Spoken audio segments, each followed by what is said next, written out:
Hi, I'm Paul Scheider from Hedgehog Leatherworks.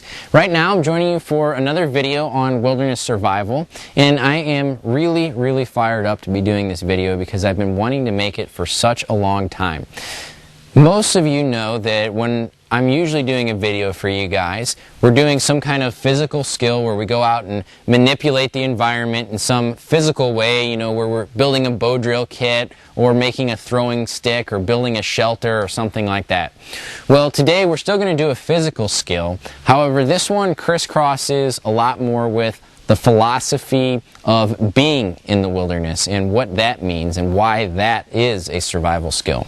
So what am I possibly talking about? Well, I'm going to show you a way to physically walk through terrain like this, and also a methodology for very intentionally using your vision so that things that would normally slip right past your awareness will actually now be at the very forefront of your awareness. And you may be thinking, why is any of that important? Well, allow me to elaborate, and to do so I'll make a quick point. My quick point is that me, you, and anyone else that lives to some degree or another in modern society, whether you live in the city or the suburbs or anywhere in between, you are a complete misfit for what it takes to actually live out here in a way that's successful, in a way that is comfortable.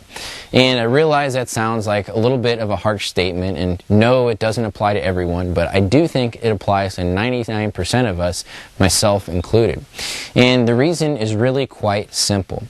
As people, our entire lives, we have adapted ourselves to fit in perfectly with the way society works, the way modern conveniences allow us to live. Now that's fine, it works great when you're in the modern world, but you come out here and it doesn't fit in so well. It's like putting a square peg into a round hole. So what's an example of that? Well, one example of many would be in the modern society, in modern world, we are absolutely bombarded with information. Everywhere you go, there's something to read, there's a cell phone ringing, there's an email to be checked, there's a billboard to be read, or some kind of advertising, a newspaper, on and on and on. Well, we have such an information overload that we have actually started to kind of even subconsciously block out certain things. And you may be able to think of certain examples in your life. I know for me, I never pay attention to billboards and I never pay attention to advertising because I just don't want to deal with it. So there could be a billboard if I'm driving down the highway that says, "Hey Paul, look here," and 9 times out of 10 I'm going to miss it even though it's right in front of my face. So like I said before, that's great for modern society. It allows us to get by. The problem is that we've got our blinders up all the time, and you come out into the woods and you start to overlook things that are critical to your ability to survive if it's a dire survival situation, and also just interesting if you're out there to enjoy the day and appreciate the woods. So the 2 techniques I'm going to show you are going to help unlock some of that awareness that we have trained ourselves to let go of. Let's get started. So the first thing that we're going to talk about is vision. And typically with vision follows the rest of your awareness. So whatever you're focused on visually is where you're going to listen as well, and it's also where you're going to focus to the exclusion of everything else. So if you can master where you're looking, the rest of your awareness is really going to follow in suit.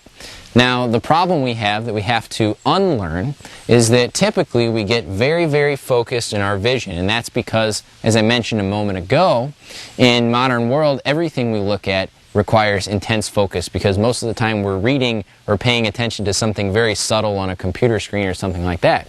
So we get in this habit where we don't do anything except look at focused vision, to the point where we don't even know that something else exists. Well, what I'm going to show you right now is called wide-angle vision. And wide-angle vision is a type of vision that is intended to pick up a broad spectrum, and it is intended to sense motion, but not intended to sense extreme detail. And when I learned this technique first, it was absolutely transformational for me in the entire way that I experienced the woods. It allowed me to see more wildlife. It allowed me to see more materials that I may have been looking for in more importantly than any of that, just to feel a greater sense of connection to the woods. So the best way that I can explain it is actually to have you experience it. And even if you're in front of a computer right now, you can follow me in this exercise.